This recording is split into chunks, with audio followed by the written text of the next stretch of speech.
Hello and welcome everyone to the Halfling Wizard Productions Twitch channel. I'm your eccentric dungeon master, Dan Sebastian, and tonight we bring you to the Liminal Blink session Nil Desparandum. Before we get started, we want everyone to know we are raising money for the Railroad this month. The organization helps LGBTQIA plus people in unfriendly nations to get out into a safe space elsewhere. And now, without further ado, let me introduce our players. Finn, how about you? Oh god, I lost the unmute button for a second. Hi, my name is Finn. My pronouns are they, them. I'm going to be playing Mr. Gentleman for this adventure. He's a halfling toon character. I'm very excited to introduce him later.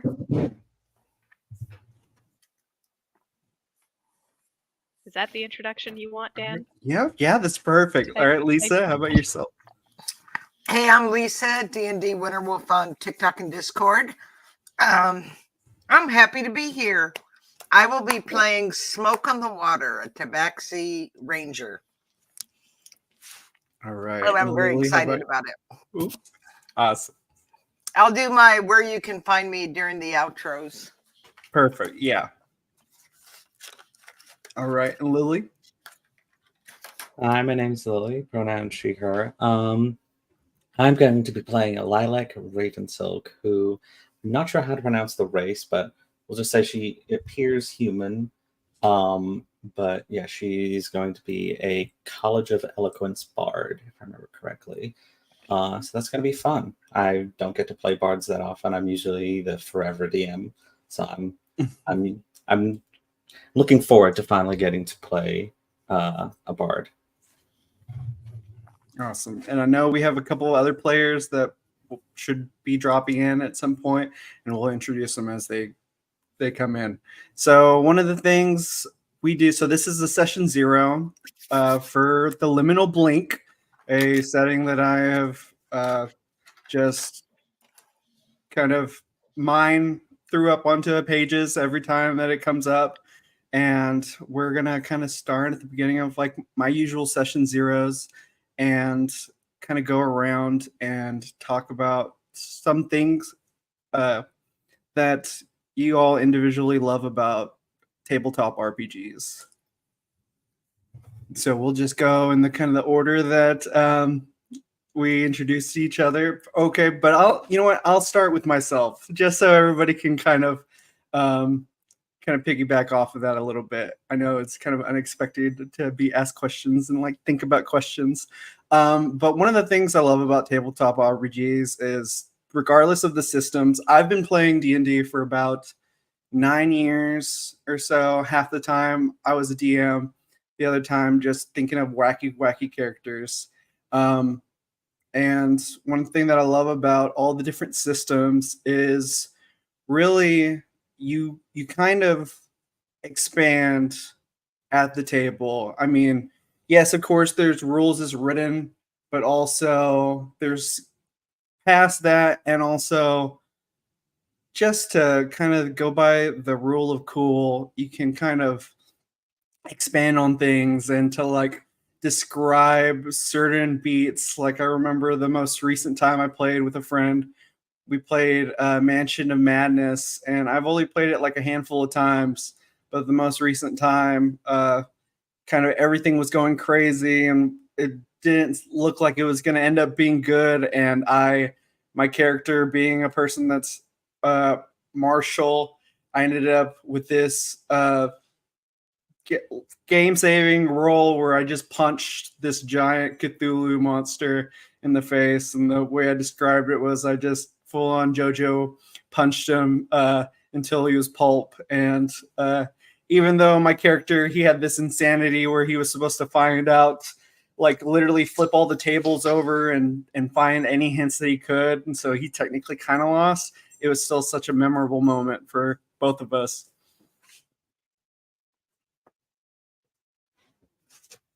All right. So Finn, how about you? Suddenly, like all my thoughts about RPGs has like gone out the window. I wasn't expecting this question. I love the creativity and the freedom that occurs in a lot of role playing games. I've been playing or at least aware of tabletop RPGs for about what year is it? Oh, about like 12 years now, I think. 2024. Yeah. 11, 12 years now. And just the ability to kind of express and extend different aspects of myself to experience different um, situations has always been really fun. I, yeah, a lot of my characters have not been able to have like full and complete stories, which is a shame, but it kind of leaves me the ability to give them new life in different campaigns, in my opinion. Um, but it's always just been a fun way to express, and I don't know, have fun, I guess. I don't know. Yeah, What else? I have kind of like the opposite in terms of like I have all these characters that I've played campaigns with and things like that. And like I told you, I went to DreamHack a couple of weekends ago and I sat down because I was like, you know what? I've never played like in a convention setting with in tabletop. So they were doing one shots. And so I sat down and I was like, all right, you know what? I'm gonna play a character. And I was like going through my like just all my different characters that I've played and things like that, and like that I've kind of fell off in terms of campaigns and things like that. I was like, oh, maybe I'll do, and I was like, you know what? No, because I know where all their stories kind of go, and like where I've kind of created the like their ending, or maybe they're even like will pop up in certain settings and things like that. So then I was like, you know what? No, I'm going to create something completely new and original. And I just made Batman, but he was out. He was an Owlman. And it was great. Everybody had so much fun. And I remember I got inspiration because there was one of the characters had a detect magic spell going on, and we were fighting. And one person, one of the bad guys, cast invisibility on themselves, and they were trying to run out with a magic bag. And I was like, but wait, isn't the bag still being detected by detect thoughts? I know it's not see invisibility, but it would be still detect the evil magic in that bag, right? And like, the DM was like, yeah, no, okay, Damn, you you're get right. inspiration, you got it. Yep. That was perfect. All right, Lisa, how about you? Old folk here. I remember the original box set. I remember to hit armor class 0, that stupid table you had to deal with. Remember that? Shaco, yeah. Yeah. So I've been playing a long time. I don't know how proficient I am at it. I'm not good with keeping up with all the new rules. So, but to me, it's just a creative outlet. You know, during the day, I'm a hospice nurse, and I really need a creative outlet. So this and you know, theater involvement really gives me that. But the thing I really love about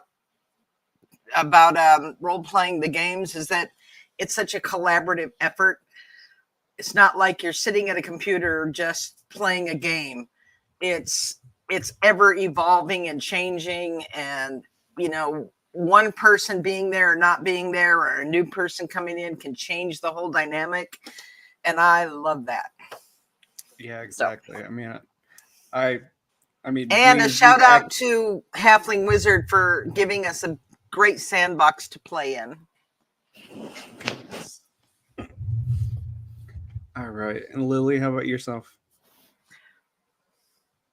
I've always loved RPGs because, like, I think everyone said here before that it's like a collaborative, creative experience. Like, I can't remember where I heard it, but someone described like a good sessions of any kind of tabletop role-playing game is like jam sessions. Like, like in like a jazz band, or like you're all kind of riffing, and then I love those moments when players, whether it's something that you anticipated as a GM or not, or whatever, where you have those moments of just where you're really riffing on something, and it just becomes like this like feedback cycle that just is just really beautiful to experience, both as a player and as a GM. I love those kind of moments. Like, as a quick example, I remember years ago I was GMing for this group, and they were in this magical library trying to find this important lore about this world-ending threat.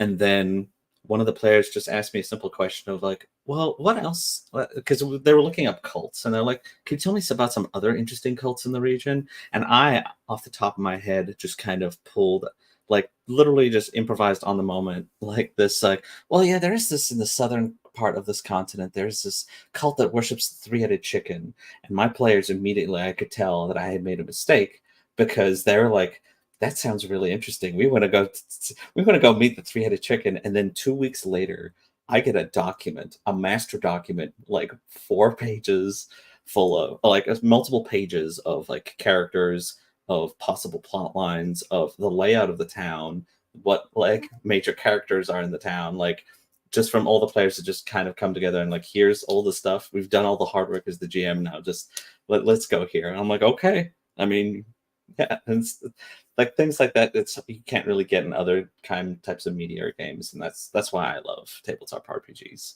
Is just for those beautiful moments of collaboration. I'm so sorry. Can I share a brief story very related to that Lily was not here for? So Lily and I are in a game. I DM a Witchlight campaign for our friends. Lily, the last session that you missed was so funny. We got to a Baba Yaga-esque house in the Feywild, and our friends were like very suspicious, and I decided to roll with it and just torment them for the full game time that we were playing. And I'm very excited to go back to that with you there, so that you can just play in that space of them heightened terror and anxiety. And that's also one of my favorite things about TTRPGs. The suspense, or just the Here's a very innocuous experience for you guys. Here are very nice and polite NPCs, and then everybody being like, this is so suspicious. Do we fireball or do we play along? It's gonna happen. It's gonna happen. And me just giggling on my little side of the DM screen.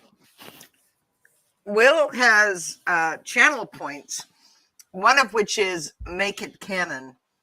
And in our Wind Riders Aria campaign, when we were in the kitchen we were trying to stealthily get our way into this palace, and ended up working in the kitchen for a short while, but there was a goose there. And someone decided to use this and make it canon. So now we have a goose in the party that has stats and everything. I mean, just love that. You just give it a knife and it's perfect. It's ready. All right, so and that kind of goes into my next one of what would you say are you excited about, whether it's combat, exploration, and puzzles, or role play?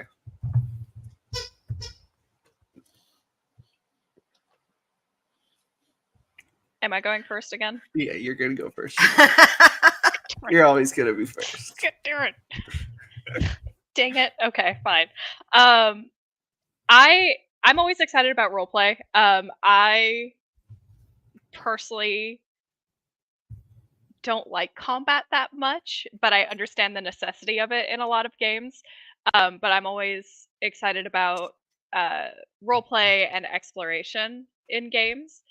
I'm excited because I have decided to create this character as just a silly little guy. And I'm really excited to play in that space, because I feel like a lot of my characters in other games tend to lean more serious, and I personally want to try and just play as a silly little guy for like once in my career. So I'm excited to see what all is out there. and playing a cartoon also with just a lot of the different aspects of it from the rule book seems very fun, and that the whole experience can be very fluid. So I'm excited to see what shenanigans I can get up to. Yeah, I'm excited too. I mean, everything. I love this. I mean, not trying to be biased or anything, but I just love just the idea, the concept of this world, and I'm super excited to like see how everybody interacts. Because I mean, it's not your standard sword and sorcery, just like, oh, there's orcs and goblins and things like that. Like I've made sure, and we'll kind of go into this a little bit more later. But like in the sense of like there are things that are reflavored, and also there are just things that are just you kind of have to. You're not going to just assume that this person or this thing is resistant to that or this, or just like in terms of you're gonna sometimes might just walk up on a town full of talking toilets, and you just kind of have to be like, all right, this is the thing, gotta roll with it. What about you, Lisa? I definitely tend to lean into the role-playing aspect of it, probably from that theater background. Nothing against the combat. I just don't build tanks. I don't go in and meta build, to be just, that if that's what people enjoy about it, nothing wrong with that. I just tend to lean, I think, more into the role-playing side of it. No, yeah, I agree. And that's kind of and I'll get into it again a little bit later, but yeah, I think for like even whenever I was doing those one shots, there's totally people that like builds to like be meta and like the most efficient character. Whereas my character, I was like, I just want to have fun. I want to have fun and just do Batman voice and just really enjoy that time. And sure, there's going to be those little moments of like my character, because he's in my head, he's Batman. He's going to know, wait, our guy has detect magic. He can totally see that bag. And it's just like those fun little moments of like character clarity that, I mean, it comes off as role play, but also it's one of those things that you're like, oh, it all matches up. But I like to run combat more a different way. I mean, it's the same, but there's a lot more fun, and you get fun stuff that comes out of it too. Awesome. And Lily, what about you? I tend to be pretty 50-50 when it comes to combat and role play. Like I will speak personally for myself, just as someone who's grown up around like magic and war games and stuff. Like I do love the tacticalness of like combat sometimes, but I can also understand that it can also get bogged down, especially in D&D. Sometimes it can get bogged down and you can be just sitting there for a while and there's not really a whole lot to do if you're not the one whose turn it is. So I can totally understand that. And I've learned to appreciate, well, not learned to appreciate, I do just love good role play. I think the most stressed and like where my heart was literally beating out of my chest, and I'm sorry, Finn, I'm going to bring up our Wishlight campaign again. I knew you were going to, because I love that moment. I know exactly what you're literally talking about. The most heart-wrenching, like pulse pounding, like my heart was pounding out of, like as a player, like my heart was beating so incredibly fast, was when my character like basically leaned in for a big kiss with the character that like me and Finn had been playing, had like that there was like a sort of romance going on between them, but they both weren't making the move. And then eventually I as a player and me as a character were like, no, we're gonna make the first move. And like I was sweating. I was literally like grabbing, like as I'm role playing, I'm literally closing my eyes and grabbing my chair and just squeezing super tight because I was so nervous that my character was like confessing their feelings to Finn's character, and like I almost passed out. I was so nervous, and that was so adrenaline filled, and as adrenaline filled as any combat I think anywhere in D&D. Like, yeah. That wasn't the moment that I thought you were going to be talking about, but I love that moment too. Dan, that was with Lily's character and your best friend from Between the Pros. It's my best friend. What Which best friend in between the pros? Your personal enemy. Oh yeah. I don't have the moon right behind me anymore, but yeah, that person. Yeah, I drew it. I don't know where it is. I think it's still on the moon back there. It's all the way in the back, but I mean you can't see. We have backgrounds going on.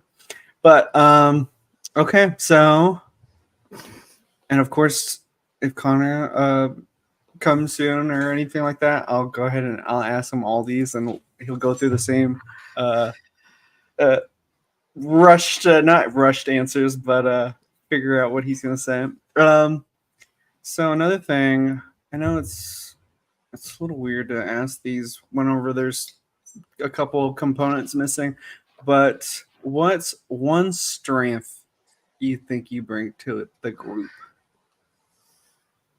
And Ben, you can either go or we can ask Lisa. I don't know yet. Oh. I don't. I'm still working on the backstory because I'm kind of confused about the whole IF thing, and that threw me. Right. So I haven't decided entirely yet what their personality is going to be. So No, yeah, that's fair. So, like a little bit about, and we'll kind of jump a little ahead. This is more of the framework stock later, but so like I know I've messaged you about the blink and just the purpose of. I'm sorry if you hear squeaking. It's my dog with the giant. Shoot. Let him live. He keeps on he wants it to be thrown constantly. And I've been doing it, but he just finally got in my lap and he was chewing it right in front of me, and he comes back. So this world is, and I know I had discussed it. It's imaginary friends. So what this world is, it's called the Liminal Blink, and it's set in a space in between blinks. There has been, time goes on in this world, but aside from like some people kind of keeping track of things in terms of history and stuff like that, everybody kind of lets things go by in its own pace. There's been, of course, people that have ruled and then they go away and things like that, and people are just like, oh, well, what's happening now is what's happening. Yeah, sure, that whole kingdom was there before, but it is what it is. There's no fixing it or bringing it back or whatever. And so a lot of people are kind of nonchalant depending on where they're at. But these are people that they're either, and I call them either blinkers or thinkers. So blinkers are people that have been kind of blinked into this world.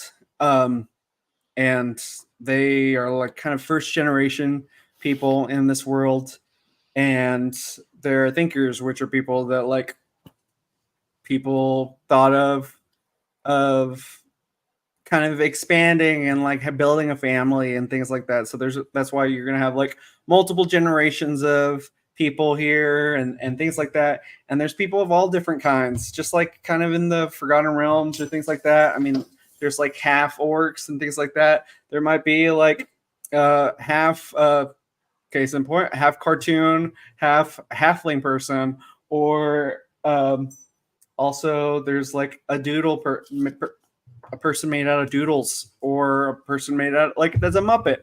And these are things that are either have been like forgotten and they have showed up here, or they're people that have had generations. And I know that kind of still feeds into like, I know that I said imaginary friends, but it is in a way still that, but more so that these people, they don't remember anything of like before, and like they're just here now and they kind of carry on from then on.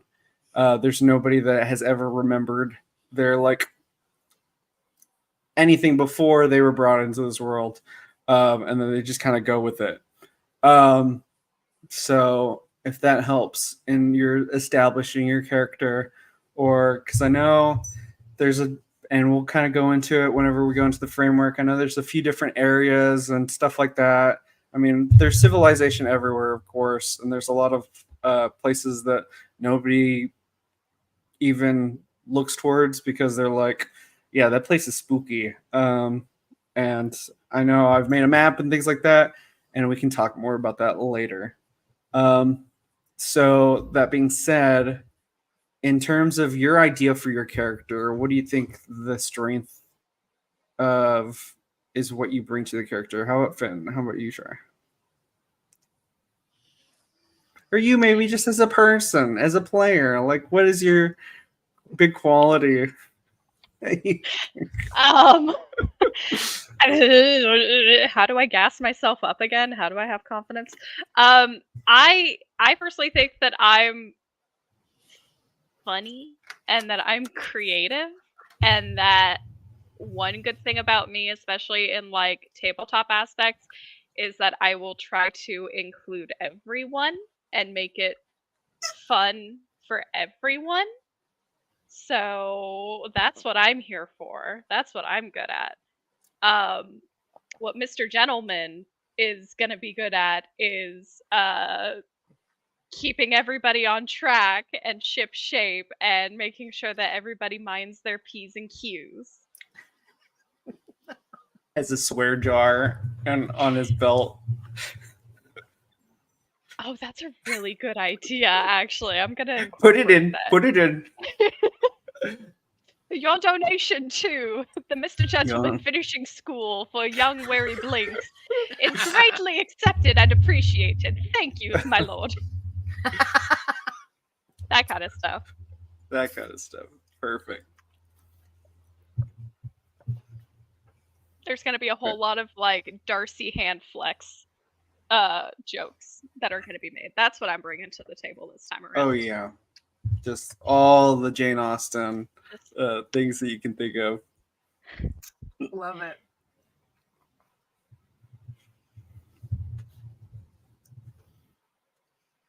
All right, Lisa, how about you as a player?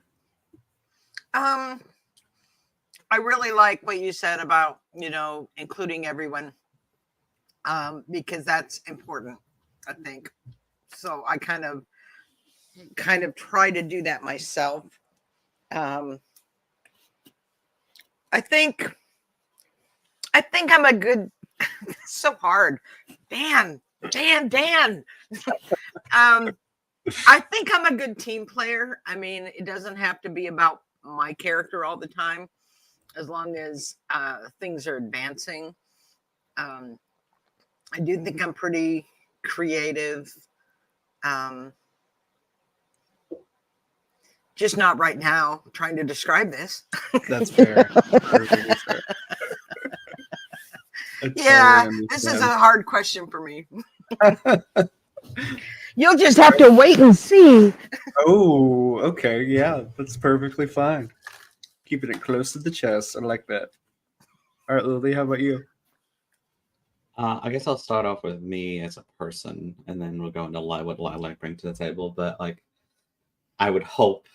See, it's so hard trying to say nice things about yourself sometimes. But like, I really try to bring to the table, like, I can't some other people have mentioned, like a collaborative energy, but especially as just someone who's usually the GM.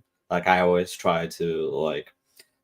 That kind of infects me as a player. Like, I always try to look and see what other people are doing and kind of match their energy. Like, if we're going big, zany, over the top, if I think that will work, or I might go the opposite direction if I think it'll work for creating the right kind of mood or whatever kind of riffing on. That's what I tend to go with when I'm GMing. But I'm looking forward as Lilac to bring to the table, like, kind of being the face. I mean, she's a College of Eloquence part, so she's very good at like talking her way out of situations, especially with persuasion and deception. I think I can't roll lower than a 10.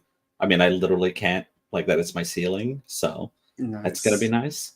Oh, actually, yeah, technically nothing lower than a 17, so that'll be nice. But I am looking forward to being kind of the face, and hopefully, if if things go well, I'll be a good face. So yeah, that's what I bring to the table. Awesome. Perfect.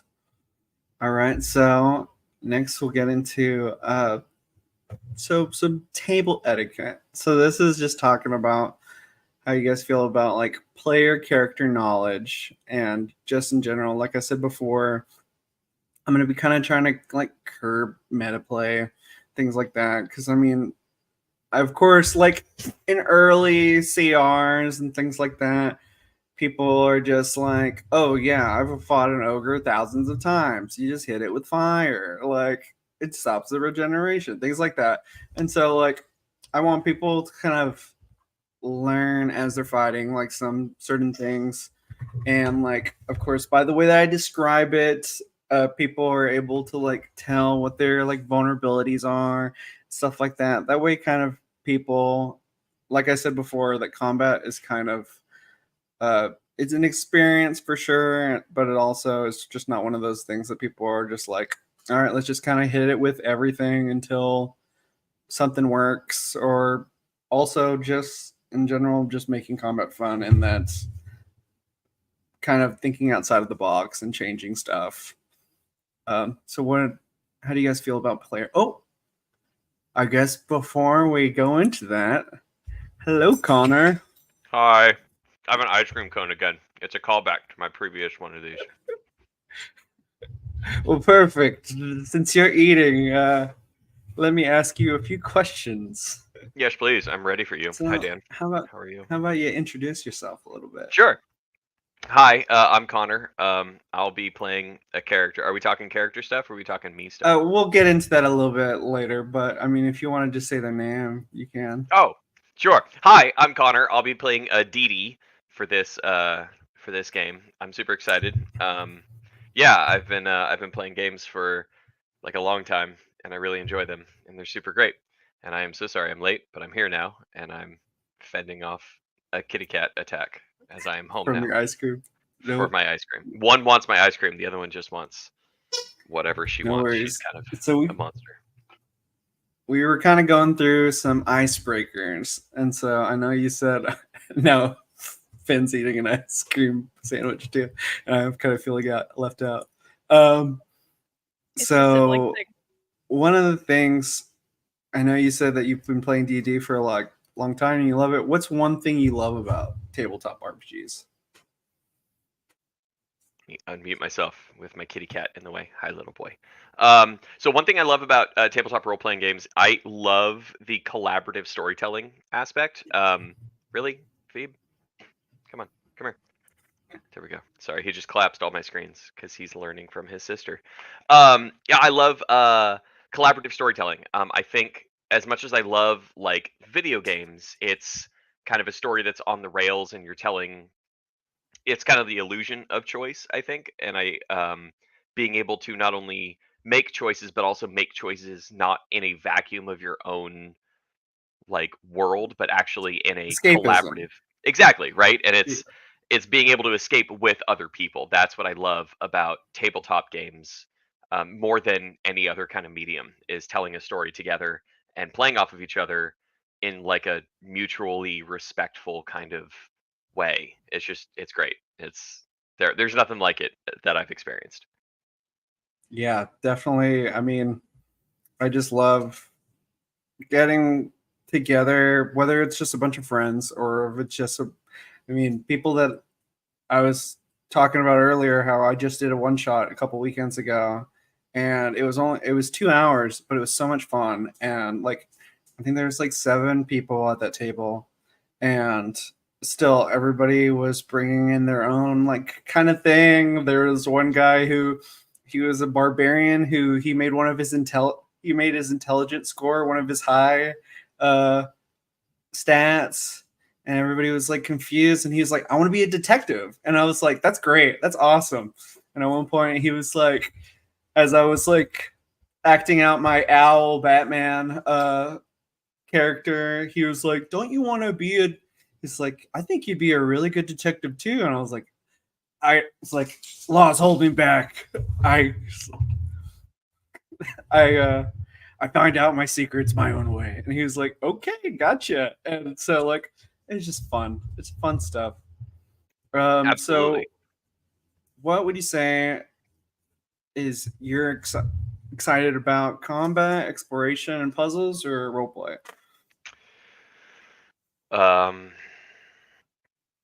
That's a great question. I'm going to not answer that question. I'm going to try and judo dodge my way out of it by saying that Okay. I kind of view every aspect of a tabletop game as a bit of its own puzzle, and that's I think my favorite part of like it mechanically. Narratively, it's the collaboration, and then mechanically, it's using all three pillars in conjunction with each other. In that, in a combat encounter, you can have a puzzle environmental based thing and a like exploration social aspect in there too. And I don't know, I think that's some of my favorite kind of gameplay moments is being able to have a narrative reason for punching someone in the face and having like a narrative reason to not, or a way to try and like avoid a puzzle or embrace it by going full tilt straight into it. There's a game that I'm in where somebody plays a barbarian and thought it would be a good idea to use like an NPC goat to try and bypass a magical like environmental thing, and like using combat mechanics in a narrative way to bypass a puzzle is like such an ingenious move for me. Like I have mad respect for whatever player that could be. And I think that's like that to me is like the core of those pillars is finding creative solutions to creative problems, no matter what category those problems fit into. Yeah, that sounds nuts. I definitely am. I mean, that's kind of the fun thing about D&D is really thinking outside the box. Like, just really, combat doesn't have to lead into just pure combat or exploration.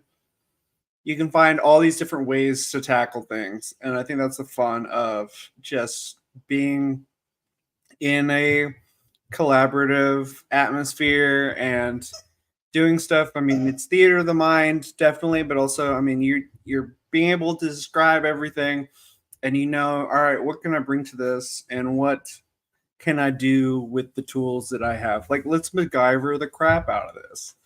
And so sometimes it's just fun to think up crazy things, and I mean, exactly rules is written, it works, and it's just like it's fun to just be like, okay, this is happening. Why not? Why not? Sure.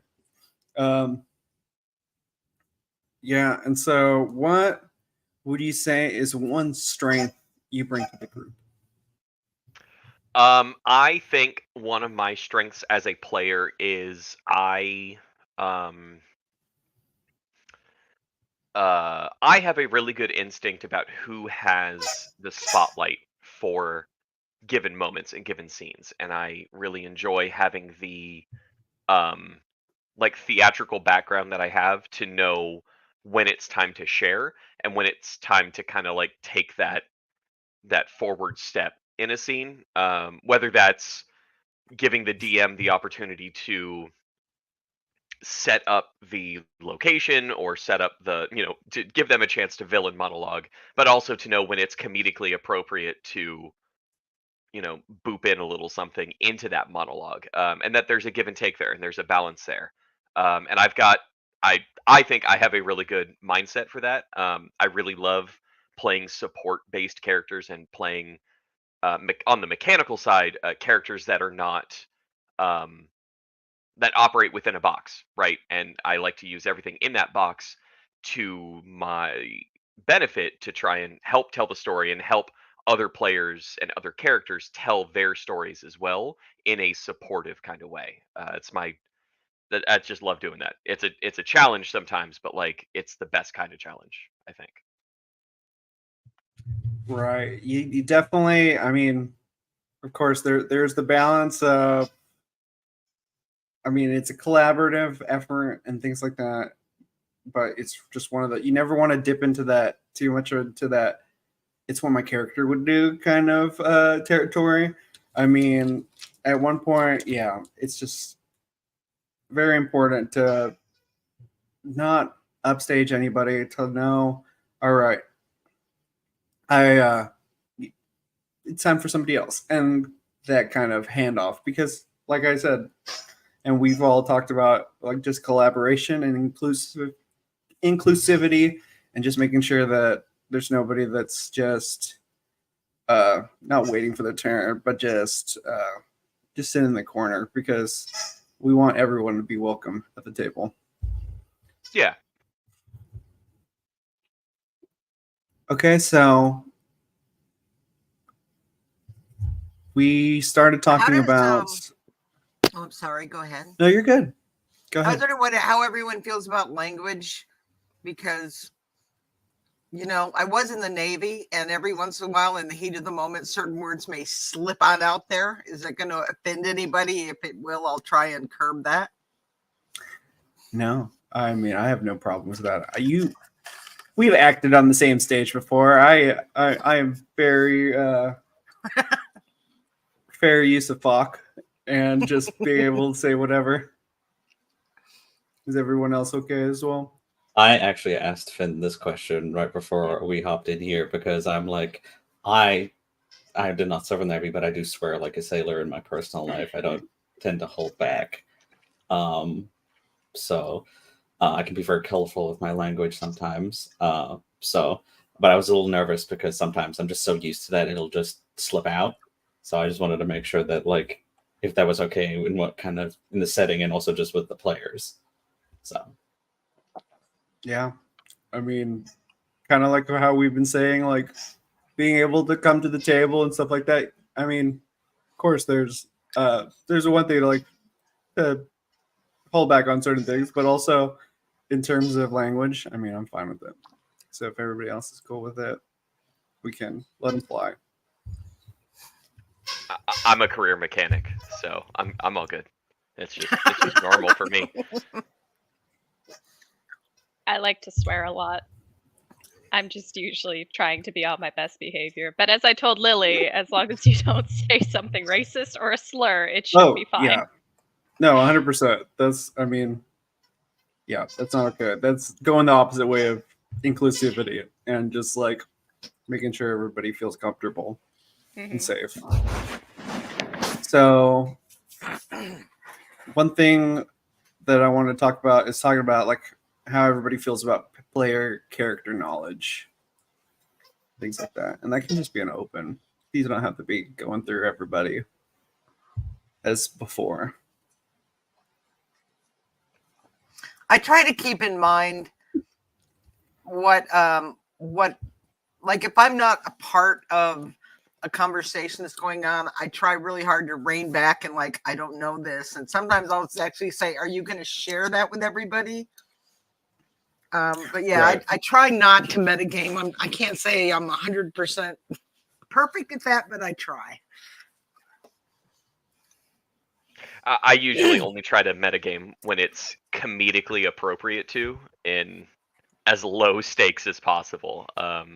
I think from an entertainment standpoint, I really enjoy the opportunity to have, like, a what you got over there kind of, like, meme moment. But I think that there is a line between, and the difference between, like, what's private knowledge versus meta knowledge, I guess, is how my brain kind of associates that. But yeah, I think it also depends on the tone of the game.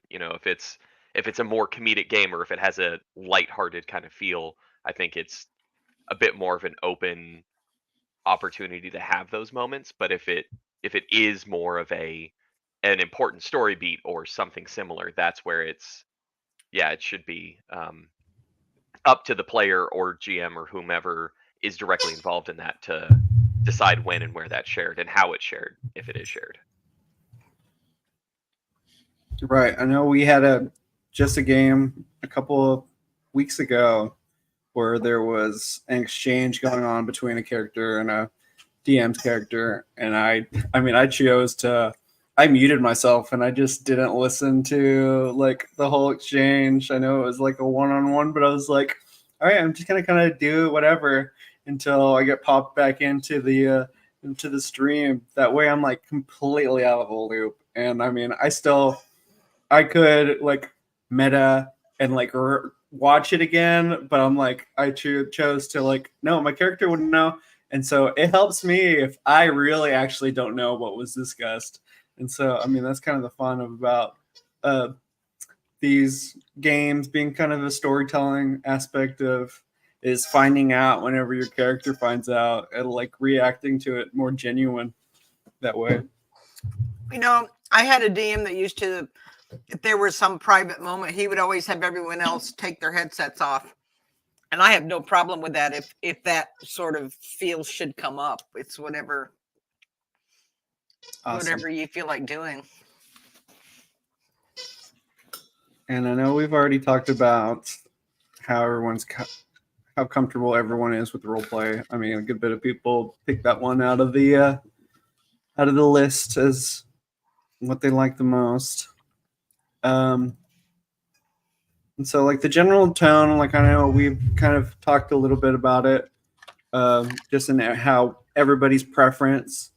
The way that this is, I mean, it's for the most part comedic. I mean, like I said before, there's like a town of just talking toilets. I mean, you can't just not have some comedy. I mean, they're all going to be potty mouths and like they're just going to be assholes. But like at the same time, yeah, I do like I gave everybody little kind of descriptions of like the world and like big things that have happened. And so there's like a little bit of political drama. And of course, like I've shown you the map and there's several different like regions and things like that. Some of them are a little bit more silly. The other ones, like the cantons, are very much like the Wild West. So like there's bandits, there's people that are like martyrs, and it's silly, just like kind of again in the same sense of like the Forgotten Realms. Like if you take Avernus for an example, where like there are devils and demons and stuff like that, and there's like a whole Mad Max like hag witch who like runs a whole litany of people that just follow her, and they're like, hey, you got any skulls you want to trade in and stuff like that, and it's just like ridiculousness.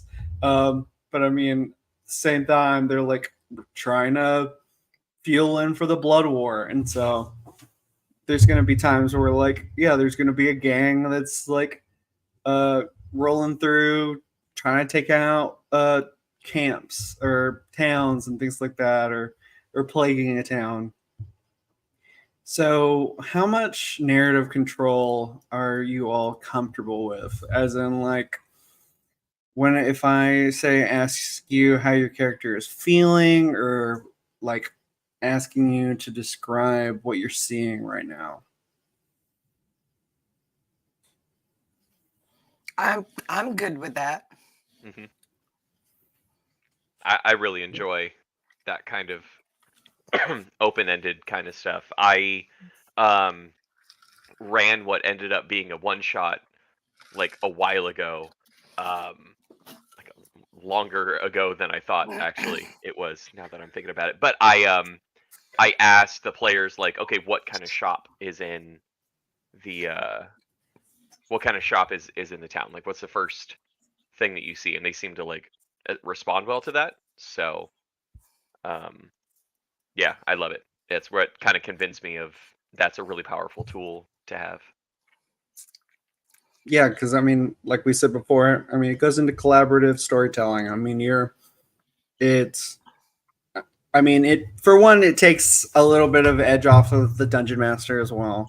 But in the same sense of like, this is a world that, yes, like the DM sometimes creates and things like that. But just because of that reason doesn't mean that you can't describe what, especially if you've already been like in that town as a character, or you know that town, or you know what this bars looks like, or you can just kind of be past the reins of saying how to describe this. Or if it's a shopkeep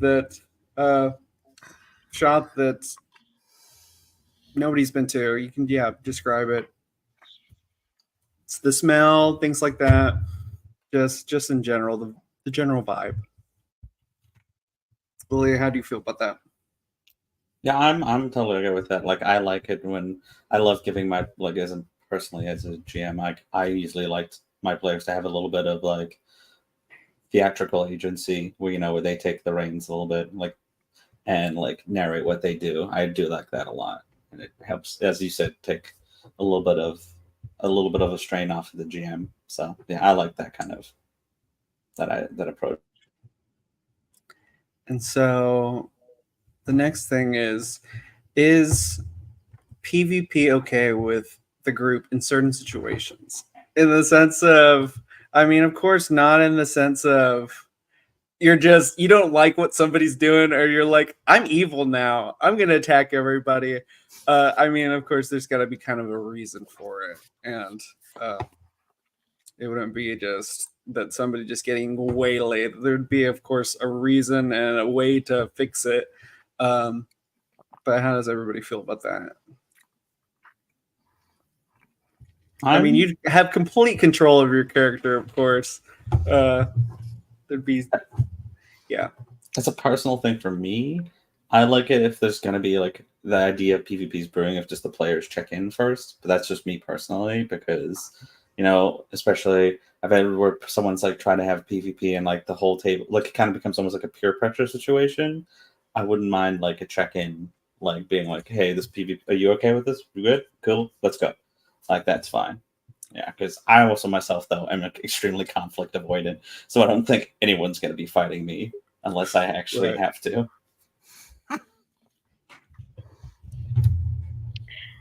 I love the theory of PvP. I've never been in PvP before, but I love watching it. I know Connor tries to instigate it in at least every game that he's part of, so it's fun for me to just kind of sit back and witness that a little bit. Hold up. That As is somebody who could never beat him in video games growing up. That is categorically untrue. I do not try to instigate PvP. I am open to the concept of PvP as long as there is a narrative reason backing it. I will say, in one of my long-running campaigns, we had a constructive, all-agreed-upon, arena-based PvP thing in a demi-plane that we went to that was hands down the coolest thing I have ever experienced in a tabletop game. It was super awesome. The narrative payout was fantastic. We all went into it like knowing what the stakes were and how to play it. We had the homework, we had the setup, and we had the like goal at the end, and it was just beautiful. It was so well done. But I think it's because Lily, like you said, having those check-in moments ahead of time, that really laid that foundation for us to really use it as a narrative tool in those moments. And it was great. However, I will eventually try and fight my sibling in this game. Just a little bit. As someone who was never able to win in a fight against my sibling growing up, You can try. But again, narratively, there has to be a reason. Otherwise, it's just... We could get into why you never won in a fight with me as a child. We can get into that if you want to in this live stream for everybody to see. No, I'm alright. Are you sure? My sins are my own. I'm okay. Because I can show off my scar. No, it's okay. We'll save it. We'll save it for later. But anyway, I love PvP when it's a narrative thing. That's my take. Right. Boop, next. No, definitely, it's one of those things that, like, again, like I said, it can't just be somebody that decides, well, I'm evil now. Like, it's what my character would do, and just like is laser focused at making it hard for everybody else, or deciding, oh, I'm gonna just beat up my. I mean, if it's fun, if it's like they're at a bar and they're both drunk or things like that, it's like I want to hit my other player or whatever. It's not gonna be one of those things where you straight up just kill him. He's dead. Yeah. And like it's just like, no, that's not fun for everybody. Like I also think that 5th edition. Do you want to go ahead? I want to go. Go for I it. go. I'd rather PvP be like a friendly arm wrestling contest turned bar fight versus Dark Urge failing a wisdom save or whatever that throw is. I really enjoy 100%. using. I think that 5th edition is so combat heavy with like the class mechanics, right? Like almost everything almost everything cool for the character classes seems to be somewhat centered around combat. With like a few sprinklings of like exploration and social aspect in there. But I think it's a really cool thing to be able to use combat mechanics outside of combat for those narrative payoff moments of like um being able to use certain spells like not in combat, but being able to like cast entangle, right, as a narrative device, being able to use grease as a narrative device, or use like I don't know.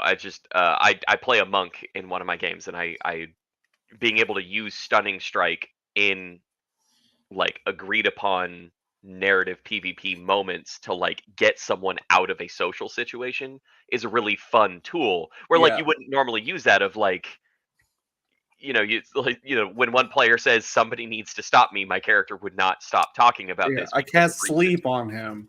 Right, exactly. Like being able Yeah. to use sleep as a narrative tool in a Drag him away. non-combat encounter.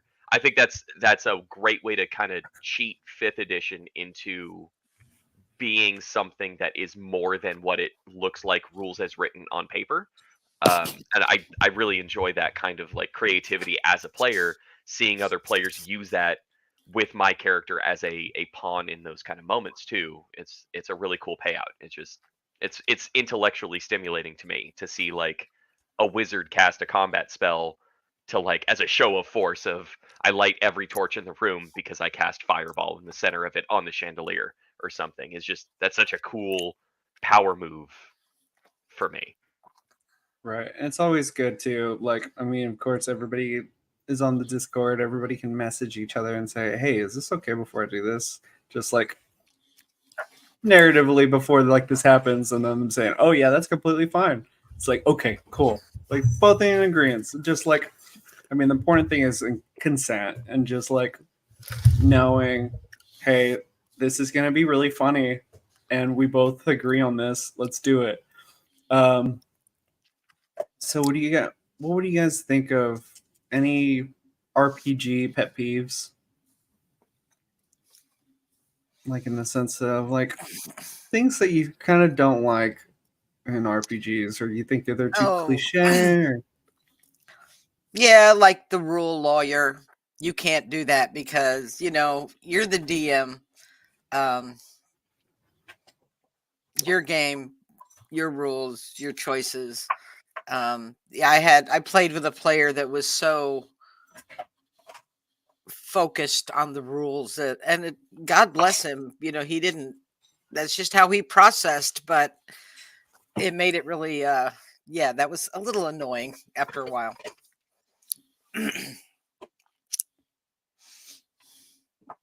No, yeah, I agree. It's definitely one of those things. Like I've had as well some games where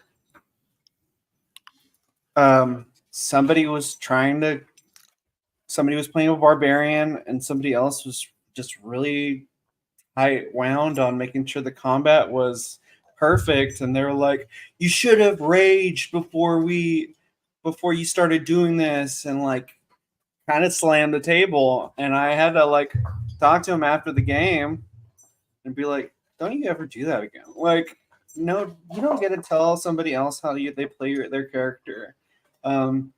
Sure, like it's gonna make the round tougher or whatever, but at the same time, they're playing their character, they're having fun. We're all here to have fun, so don't do that." And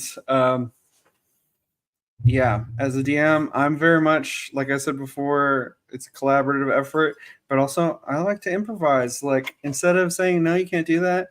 I mean, if you do certain things, I'm gonna find a way that it kind of works out, and just to kind of meet in the middle, even if it's like something really zany or crazy. I'm like, well, maybe it doesn't work exactly like that, but it does do this, and so like that way kind of somebody's idea. I'm not gonna let somebody just like wish the sun away or like or do something like that. That's kind of changing stuff, but at the same time, I mean, if you want to, like case in point, like I did this a while ago. If you want to jump and like swing on a chandelier and jump across to cut this guy completely in half, yeah, sure, you can go ahead and try that.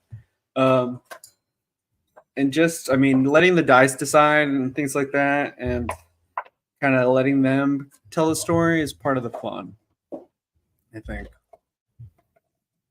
Does anybody else have any RPG pet peeves? I think for me personally, something that I can find annoying is like main character syndrome, where someone thinks they're like the main character of a campaign.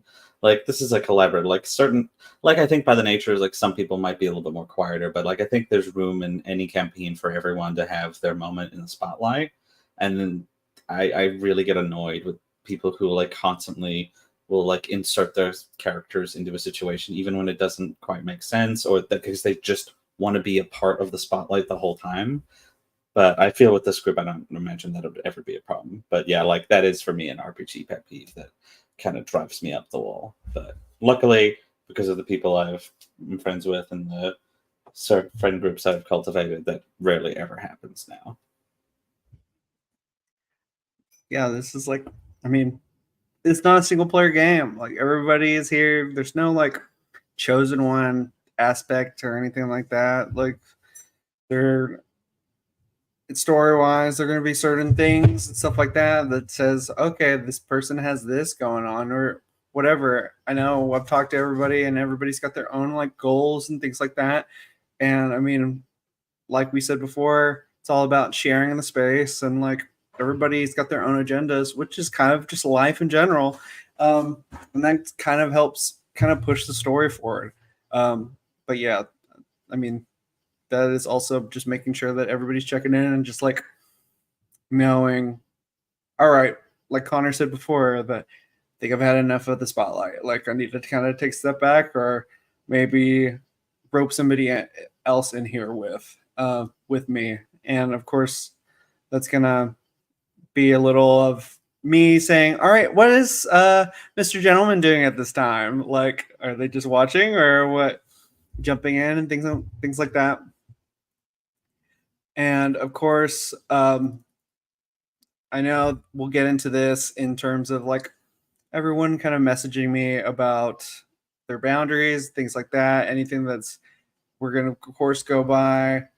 I know we do, especially in my table, like in person. Like if there's, and I've said their boundaries, we message saying, all right, this is not okay, or this is a subject that I would not like. And of course, we have a whole little like an X kind of thing where like say anything that was not spoken of before, kind of it comes into the point where, I mean, and I'm not somebody that like I don't go into gratuitous detail or anything like that. I mean, I'm very much I'll say fuck and stuff like that, but at the same time, I'm gonna have some stuff that's safe and appropriate, and people are having fun and enjoying themselves. But just to cover all bases, you guys can message me about those.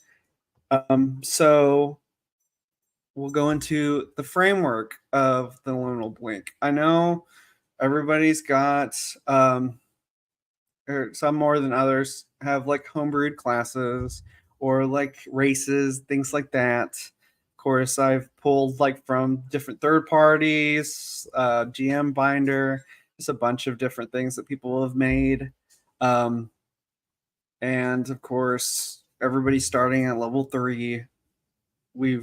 Everybody's messaged me and talked to me in terms of a little bit about their backstory. I know people are still working on it and things like that. And of course, like I said before, this is like an open, non-linear story. There's going to be, of course, roaming baddies. I put baddies on there. It's just funny. Story hooks, rivals.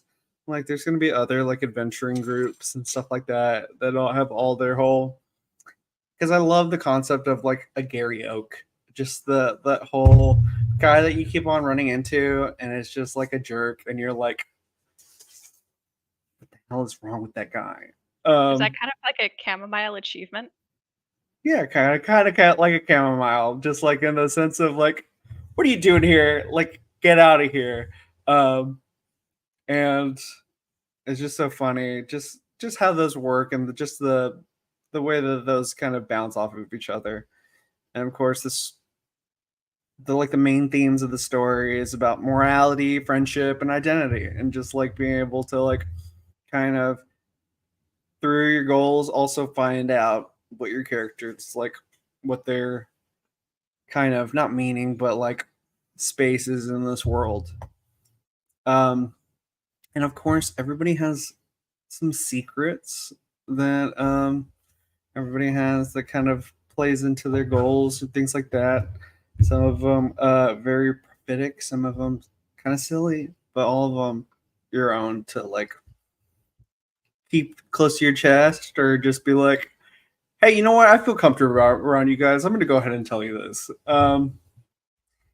And so, with that being said, how about everybody kind of speak about or talk about your characters a little bit and say, I wanted to see what your characters like have been up to up until level 3, up until we meet them in this next session. I mean, maybe that's a little bit much to drop on you, but maybe just a little summary of like, oh, this is their history, if you wish to share that.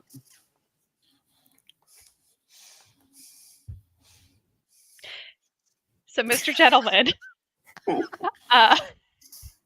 So, Mr. Gentleman runs and operates his own kind of finishing school in, was it Figmont?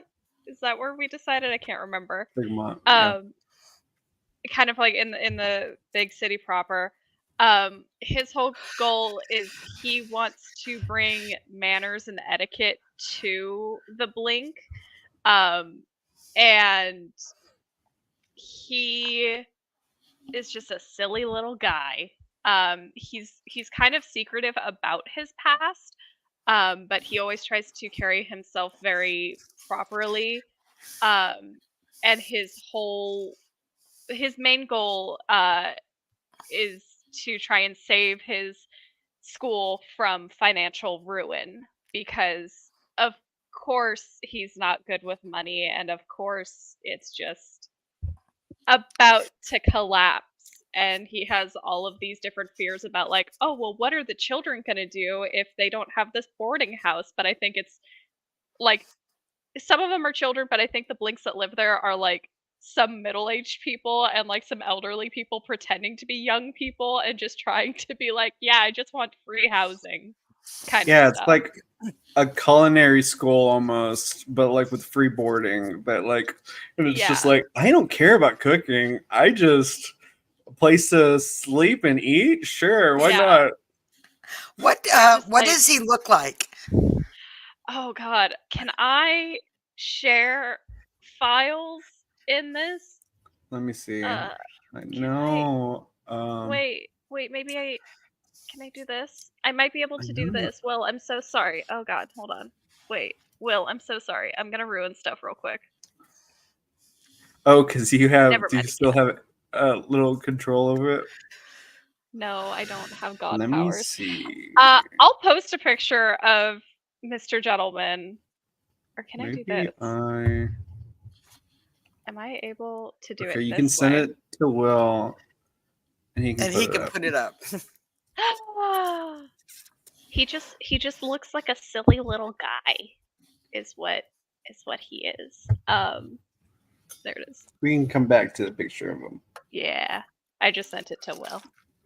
Perfect.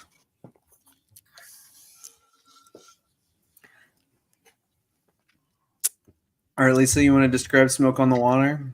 Yes. How Smoke presents and what Smoke thinks she presents are completely different. She presents as like a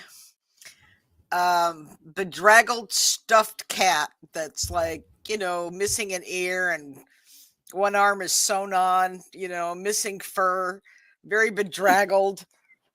But to her, she's this sleek, lithe cat. What I've come up with so far, I told you I'm still kind of working on the background, but what I've come up with so far is that she is obsessed with finding her destiny. She thinks she's supposed to be a hero, and everything she does is about finding, this is it. This is my destiny. This is what I'm supposed to do. So she's been working, just taking like mercenary jobs. I don't want to say mercenary because not necessarily evil, but just like jobs for hire. Right. Just waiting for that opportunity to be a hero to present itself. Just like working your way up, and it's like, I know the other shoe's gonna drop, and I'm gonna look like they're This gonna is, have me plastered everywhere. This is what I think she thinks she looks like. I don't know if you can see that. It's kind of small, we can see but, it. Very like Aragon mixed with like Puss in Boots. Yes, Almost. but actually, anyone looking at her, it's like, oh my gosh.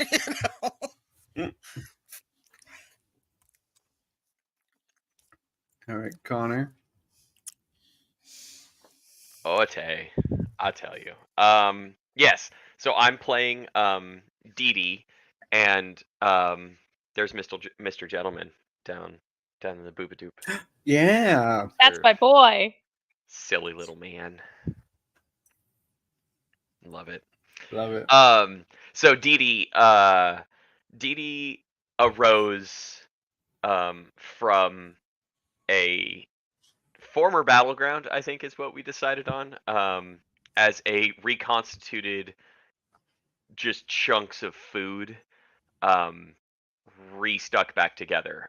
So he's made out of like salted nuts and pomegranate seeds, and he's got like a mycelium fungal connective tissue in there as well. He's got like some lemon zest flavor on him. So his full name is Deliciously Nutty Delight, but he goes by Dee Dee. And he's a foodian, and so he is built from food, and that gives him certain traits physically. And I kind of went with a reborn style character because I have a problem, and I love playing as reborns because they're great. What? Will in the chat? I see you down there. What? That's his name. Anyway, so Dee Dee's great. So Dee Dee has these ominous premonitions and dreams about the coming apocalypse, and his whole reason that he believes that he was given life again from this ancient battleground is to correct the apocalypse. So I'm fine sharing like class information and stuff. He's an artillerist artificer, and if you imagine the Doomslayer but small and like really salty about stuff, but so obsessed with saving the people. His whole reason of existing, despite the mental conflict that he's got going inside of his little peanut up here, that he's what? I see you down there. I can read the chat on this side. Anyway, yeah. So he believes that he's really been put here again to divert the apocalypse and really like raise awareness. And he has a plan, and he's going to follow that plan to raise awareness and build his army and resist the coming darkness or lightness or what we don't know what it is. We're not sure, but it's coming, and he's gonna stop it for the people. He's very loyal to whomever happens to have the best cause around him, and so it's very much a like intense level of eye contact and I will die for you on this day, like kind of thing. Almost like a knightly, like, my lord, or like put that sword down. And it's like, all right, until I I pledge myself to your breath. cause. Yeah. And it's like, can you just find my goat, please? I will die when I will die before harm falls upon your goat. Yeah. Oh, So Smoke will love this. Our yeah. destinies. I was very excited to hear about Smoke on the Water because this is very much like you need a squire. Dee Dee's your dude, man. Like up there, ready to go. Like whatever you want for your destiny, we got this. It's gonna be great. So very supportive, very like mechanically speaking, all about the support, all about the here, ready to go. We'll see Yeah, what there's Smoke, magical tinkering comes out. Yeah, or I think. how she Oh, thinks yeah. Smoke looks. Oh, Yeah, so I just pretty. love the concept of somebody being like, I'm gonna become something big one day, and it's like, well, if you don't stop the apocalypse, there would be no point. It's Yeah. like, wait. I think there's some real story synergy gonna happen here. So, but yeah, that's Dee Dee. 100%. Love it. His size is small, but he packs a mighty artillerist punch. So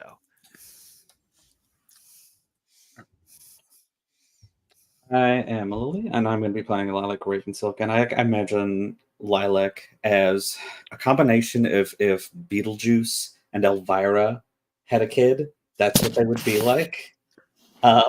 They not necessarily they don't have like this great sense of destiny. They just love to have a good time and just flip from place to place and just kind of have a good time. That's all like Lilac really cares about, is that everyone's having a great time around her, and that like where Lily as Lilac, sorry, wants to be like the person who's throwing the best party. Doesn't need to be the center of the party or a center of attention, but she just wants to host a good time and engender a good time around the people she's with. And as for what they look like, very traditional goth, like long flowy black like arms and like robe, and just kind of got very much Elvira. And with like big poofy hair that kind of puffs up and then kind of comes back down in like kind of almost like Bride of Frankenstein sort of way. Like just has a lot of body to it. But it kind of goes from like pure black, like jet black, to like a purple to pink ombre. Yeah. And yeah, she's very relaxed. She's very kind of go with the flow, almost hippie-ish, but not quite. Yeah, and that's what I'm looking forward to. But she's also just very like knows just a smooth operator, like unlike myself personally. Like I'm kind of, if we're playing a fantasy here, it's gonna be that I can say the right thing at the right time with with Lilac Ravensilk. So I'm very much looking forward to that part of this character quite a bit.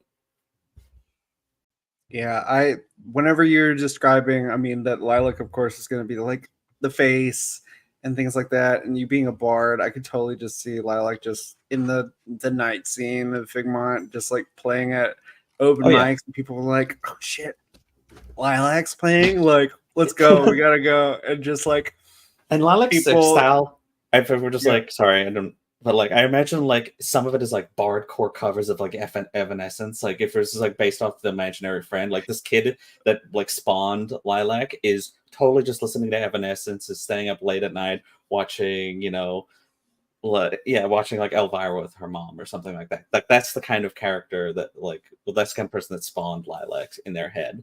And so I totally imagine, some of it'll be bardcore, then some of it'll be straight up like Metallica. Like Master of Puppets sometimes. Like, yeah, we're gonna have moments like that. And the funny thing about it too is just like it's very much like that one, that one movie where it's like the guy thinks up the Beatles songs, and like the Beatles aren't a thing in the world. So like essentially, even though Lilac is remembering these, like finding little things that are literally just Evanescence, nobody's heard about it in this world. So like people are just like, whoa, that's really good. Like just thinking of that on the spot, that's crazy.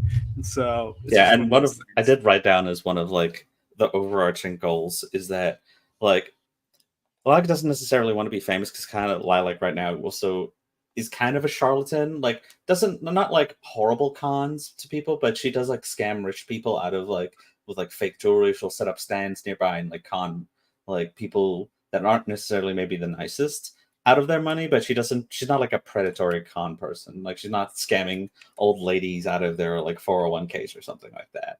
but Right, she just is kind of trickster. But she does want to write a hit song in the liminal brain. Doesn't necessarily have to be like famous about it, but she wants a song that like people will play for years and years later, and she'll be like, I wrote that song, and I performed that song. Like she wants to like have something like that can be in a way that like her memory can live on. Yeah. perfect. I know. So we've kind of dipped into it a little bit as we're explaining all of our characters, but one thing that I asked all my players is to kind of think of some short, medium, and some long-term goals. The reason why I asked for that is just so, I mean, for one, to of course put things in the world that people can be constantly be working towards, and of course there are things that are like manageable, achievable. Like, say, I want to find a cool weapon, or I want to do this. I want to be able to refurbish this building that I have, and not like I want to take a slice of the moon and eat it, or like I want to drink all of the ocean because I mean, crazy. But I mean, there's of course people out there that actually want to do that, but they're not around, or they're people are just passing by very quickly in town and stuff like that. So it's good just to have goals and to be able to, just as players, kind of not only, of course, there's going to be times where you do level up. It's a milestone. It's not an experience, so you can't just go grind a bunch of rats and things like that. But it's just going to feel, aside from like whenever actual level ups happen, it's going to be one of those things where like, I like, in the terms of my progress as a character, I leveled up because I completed this goal. And so that's why I wanted to have everybody pick out their own goals and things like that. And so one other thing that we have is house rules. So there's a few different things that I kind of run in my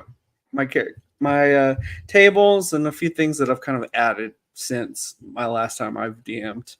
One thing, of course, that criticals, whenever you roll a 20, like during combat, it is max damage plus you get to roll the regular set. So like already you're doing the maximum amount. Say you have like a sword or a scimitar or an axe or something like that, and it's like a D8 or D10 or whatever. You're already in a D10 damage, but then you get to roll whatever and then add that stuff to it. And of course, I'll send all these house rules to you guys later on as well. That way you can kind of look over them. Another thing is inspiration. Of course, we do it. It's passed out for special moments. But another thing I do is it's these things called fate points. And so they're things that kind of can get used when things are dicey. They're also called like Othello pieces, which I really like that name a lot better, but I like both of them. And so they're just things that if you've ever played Star Wars RPG, they kind of use something similar. And it's essentially, if you've ever watched, the way that they explain it mechanically is whenever somebody just does something by chance and it happens, like I got a bad feeling about this, is kind of the opposite is the DM's version of it. But like whenever something spontaneous just happens and they're able to, and the way that I would use it as an example is if you guys are in a room that you're needing to like find something, and you guys have a fate point that you want to use that will be able to like solve a puzzle or like be able to find something that you know is probably in there, you could use a fate point and it gets turned into like, I get given a fate point. And so that is I got a bad feeling about this. This is when I'm able to like cash that in and be able to like bring in like reinforcements or like make something bad happen later on. And so it's kind of I want to use this for now. And it's not to like scare anybody offer that it's definitely a group like, hey, do we want to use this? Somebody can't just say, all right, I want to cash in all my fate points. I did like put it all on green. It's not that kind of stuff, but it's just a fun little thing I like to do. I like to use Matt Mercer's resurrection rules in the sense of like you have to kind of it's just not like a revivify spell that you just do. It's something that, like, you kind of have to do like a ceremony and like actually like tether that person back by all kind of getting together and saying like either putting something down like on their chest that like you remember them, or by just to like kind of bring them back, fish line them back.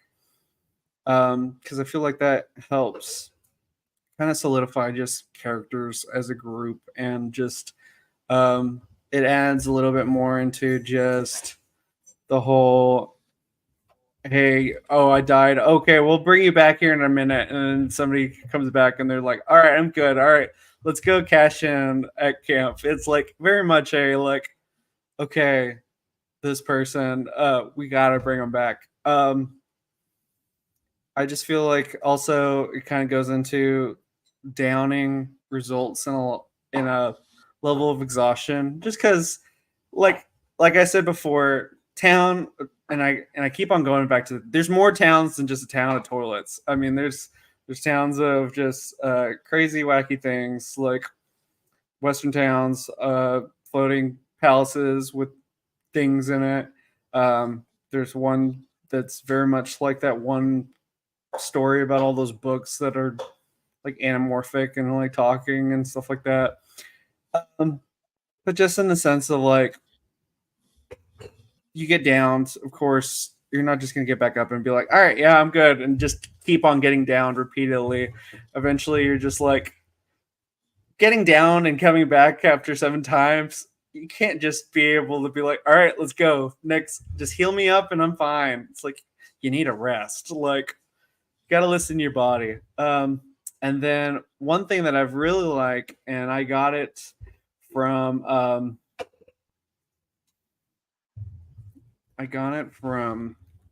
Johnny Stanton. He did a DM's talk. I think it was last season with Brendan Lee Mulligan, and it is the death saving rolls are made between the DM and the player, and these are just to, for one, just to kind of keep the suspense going during a combat, and just giving them like a sense of urgency of, all right, I need to go pick up that person because I don't know how they're doing. Or just being, because when you roll in front of the table, everybody's like, all right, they got two successes. They're good. They're fine. I don't need to worry about them. Because that, for one, it gives a little bit more suspense, but also nobody, and not to say that your number one job is to go and pick up somebody. But it kind of, yeah, it adds urgency in picking up a player and getting them back into the fight and playing with everybody else. I Yeah? love this. And I love the fact Okay. that, you go through, you get down to 1 hit point. You're not just going to be like, and I'm good. I mean, I love that. Yay. Okay.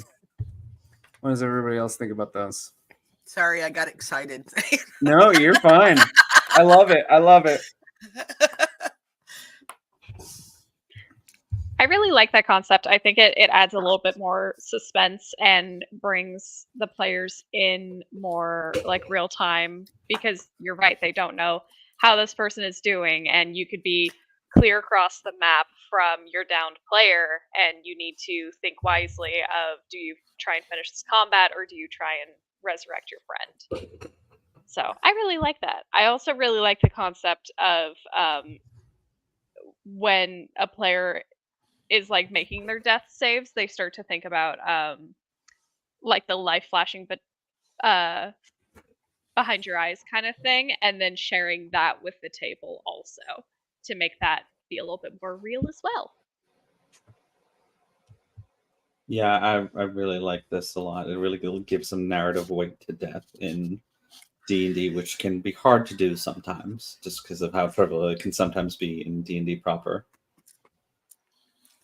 I also think that the narrative implications of like having to do like a ceremony of revivify mixed with the not knowing what the actual death save value is, I think that's it really ties the whole concept of like we're telling a story and we're telling a story each playing a character, and that character story might end, but that doesn't mean it has to like end kind of thing. That there are other options, but it should be like impactful and not just like a boop you're back up kind of thing. I think combining all of those different house rule mechanics really helps sell that as like how the weight of character death in 5th edition and what that actually can be. I think that death in 5th edition is like kind of light at times, but also like it feels heavy, but mechanically it feels like it's very light. And I think this does a really good job correcting that to kind of equal out between the two. Yeah, I love it. I think it's great. Right. And I think it, for one, it goes into, like I said before, just that separation of and player and character knowledge, just in that sense of like it lets you live in the character's moment a little bit more. And of course, I mean, like you said in your description of your character, I mean, there's graveyards. Obviously, there are people that it's not the Forgotten Realms where there's just like clerics just going around and healing people and stuff like that. There's definitely a very much a like, all right, people die, and like that's okay.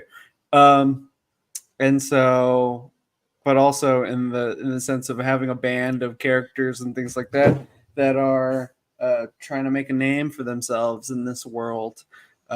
Definitely that agency and that saying like, nope, your job's not done yet, is important. And I think it with all these house rules, it kind of all kind of comes together. And that's what the like I said before, it's like a silliness, but also I like to put some realism in my games just to keep people invested. And I mean, of course, it this is all escapism, but at the same time, just having some element of suspense and like really investment is important as collaborating for a story. And okay, is there any house rules that you guys have that you would like to like, I don't know, kind of workshop or say, hey, this is one that I know that's really fun, and I don't know, we can talk about it later on and we can work on it.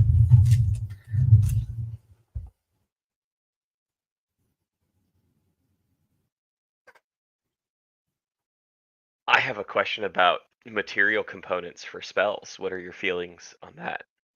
I think material components as like a grocery list is so silly. Yay! It's one of those things that like I would hate to be that person that says, "Oh no, you can't cast a spell because you didn't get that stuff at that shop." I think just as like a person that, and I know, of course, the player's handbook gives you that whole list of stuff in your bag of like a rope, twine, linen, two flintlock, things like that. And it's great whenever your character, like you look at that stuff and you actually decide, hey, I'm gonna make a Molotov like or I'm gonna do this or I'm gonna do that. And that's fun when you think of that stuff. But in the sense of like me thinking, oh, did I buy that dust while I was in? Okay, I mean, I'm probably going to be out of it for a few sessions. I can't use this spell. I think that's silly. As a spellcaster, as anybody, you're going to know, hey, I come here, I drink, I like refill up on stuff. I'm going to get my components. It's one of those things that I'm not going to be hard on or anything like that. Coolsies. That's great because I hate spell components with a burning passion. But I do enjoy the like gotta give a thing to get a thing house rule kind of mechanic kind of stuff of if revivify costs however much that diamond costs, right? And you don't have it, but if you like open to the narrative tool of like bargaining for a thing, I think that opens up player options there. Not specifically in that case, but like we were just talking about death saves and revivify, and it's one of those things of like, you know, the blood magic system from Dragon Age 2. Like, I didn't really like that game as much as I probably should have, but I really enjoyed the like bargaining aspect in that kind of way of if I'm going to cast this spell and I want to cast this spell and I have the spell slot for it, but I don't have the component, I will put Yeah. myself in there as that focal point and I'll take that damage, I'll take that backlash and like narratively pay it off as an Yeah. option. And I think it's an easy to abuse thing, but I think it's when the narrative moment strikes, it's like it rings real true. Yeah, there's a big difference between having a sprig of mistletoe and having a 5,000 GP diamond. I gotcha. Oh yeah, 100%. Yeah, that's one thing. Like I was thinking, just in the sense of like cantrips, level 1, level 2 spells. But yeah, in the sense of you need kind of like a focal point that like is a like, and we'll get there whenever we get to those spells and stuff like that.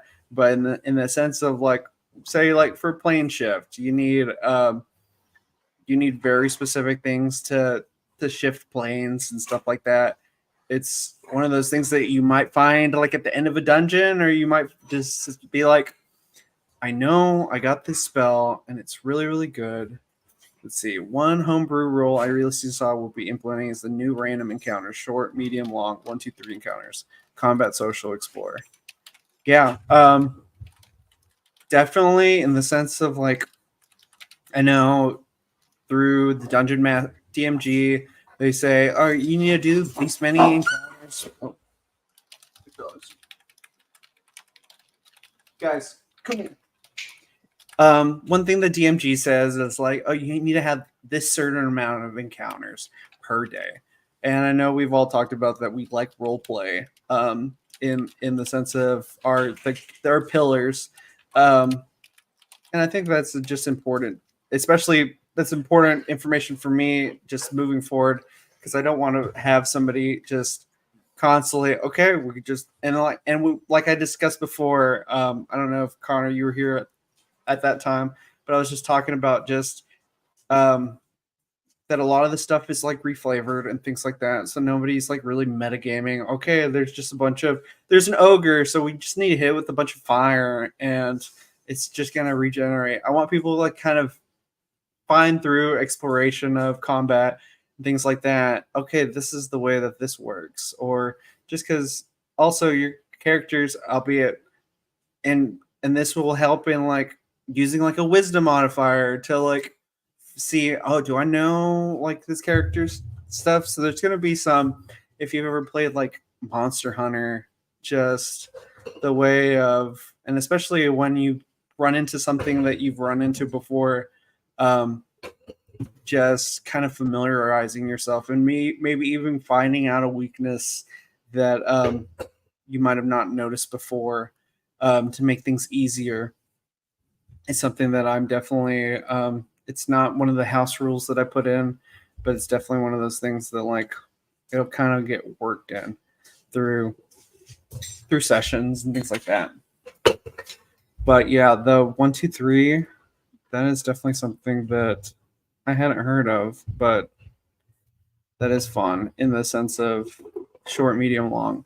And I think that works too. Just for me, I definitely have certain encounters or adventures logged in my head of like ways that you guys can pick up, and whether it be bounty boards or things that you're asked upon through like people signing you up. I'll check that out. Oh, full link. Okay. And so, yeah, just in the sense of, I like to, and like I said before, It's a non-linear story, so there are definitely things that are going on in the world. Some things that are important, of course, like we've discussed in terms of like there's an apocalypse maybe happening. You don't know when. It might be tomorrow. It might be in like eons or things like that. But through like exploration and finding out through bad guys, you might find that there's more of a kind of a iceberg effect of, oh, this goes deeper. Maybe these guys are a syndicate, or maybe this is doing that. So yeah. Anybody else have any other kind of homebrew, not homebrew, but house rules that they've liked from previous games?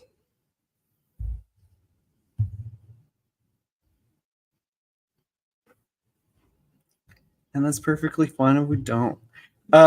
So the last thing we're going to talk about is what you're excited about and where can people find you?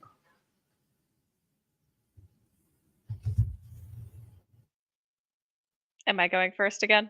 Yeah, you can go first. Okay, fine. I'm excited to play in this game. Like I said earlier, I don't often get to allow myself to play silly goose characters, so I'm excited to explore a silly goose for once. And I'm excited to see what this world is, and I'm excited to see how Dan is as a DM because I've experienced you as a player, but I'm excited to see what you do in the DM seat. And you can find me at my day jobs, or you can find me on Vibe Tribe Productions every other Sunday for Between the Pros, which I DM, and every other Monday for Gaia Chronicles, which Erica DMs.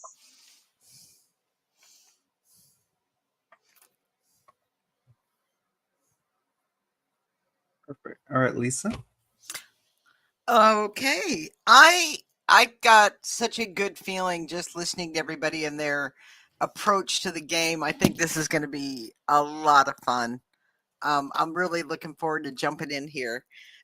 You can find me every Monday night here on Halfling Wizards channel. We alternate games, Origins, which is a 5e game, and on the opposite Mondays, Wind Riders of Aria, which is set up in a new system called Surge, which, if you haven't checked it out, is amazing. We actually have one of the creators playing with us, and it's very user-friendly. It's a lot of fun, just something different. And there are links to that in the chat, I'm sure. And then every other Friday, you can find me on Celtic Warbin King's channel playing in his Stargate campaign. And we're also having too much fun. These are the most chaotic people I've ever.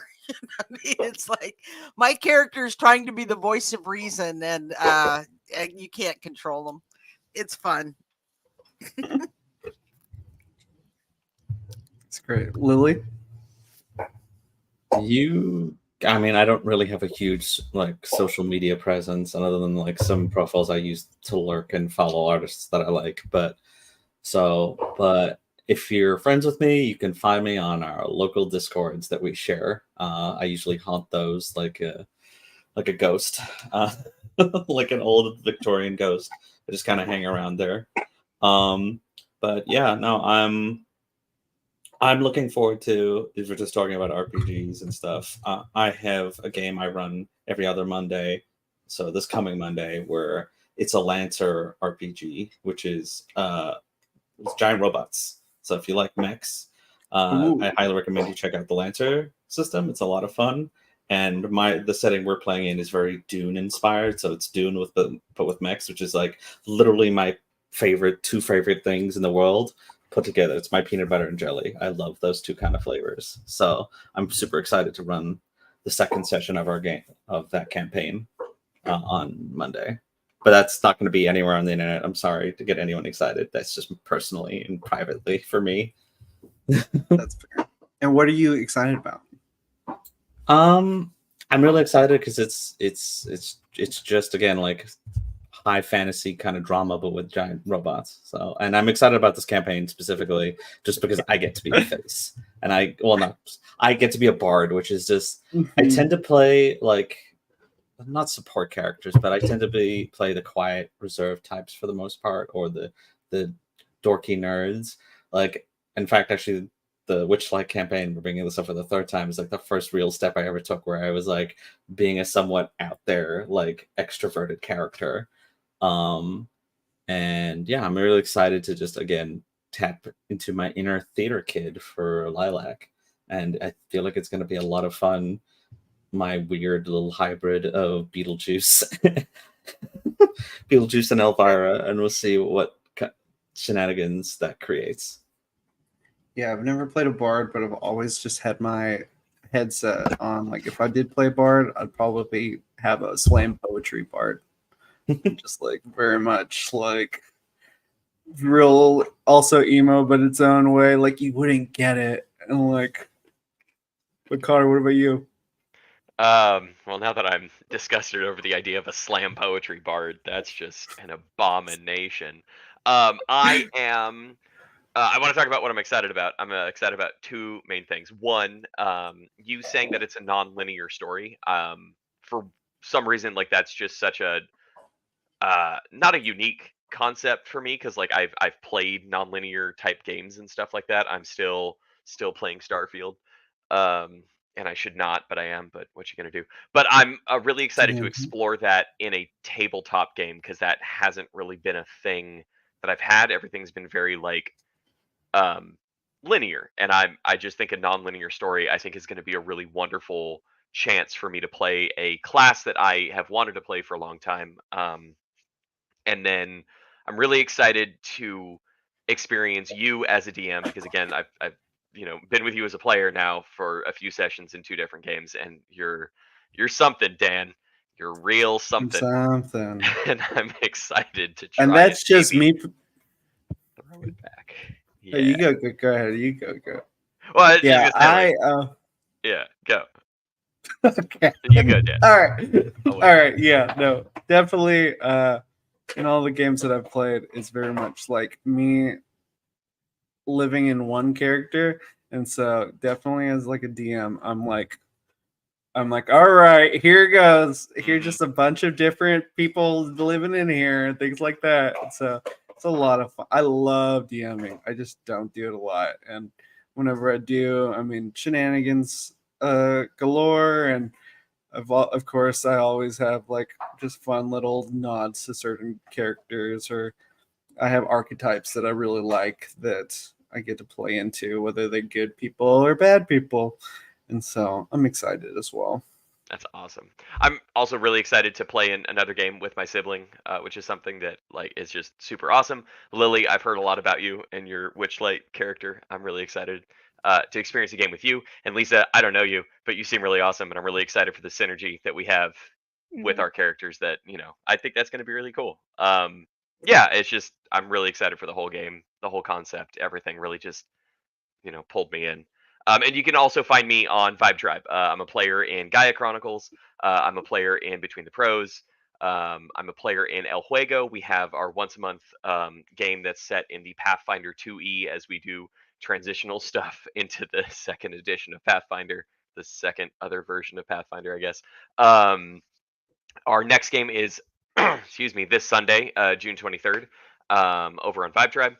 You can find me in some of the season 2 games as well. So I'm there and nowhere else. But check out our stuff, subscribe to both channels, hop on that Twitch, and aren't you streaming with Papriko? I sure am. That's the other thing. Oh no, that's a thing that also has been announced. Yes. So I'll also be in the Codex game of that thing that's called something roguelite. Our roguelite. The roguelite. Yes.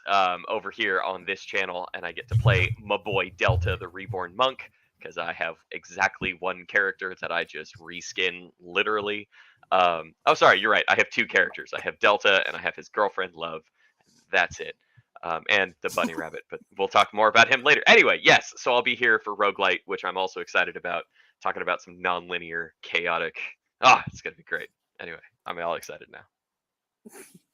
And I can advocate. I've acted with Lisa on several different productions. She is great, and I love that she is going to be a part of this. And I'm super excited about playing with all of you guys. I love you guys' characters, and I'm super excited to explore this liminal space with you guys, if you will.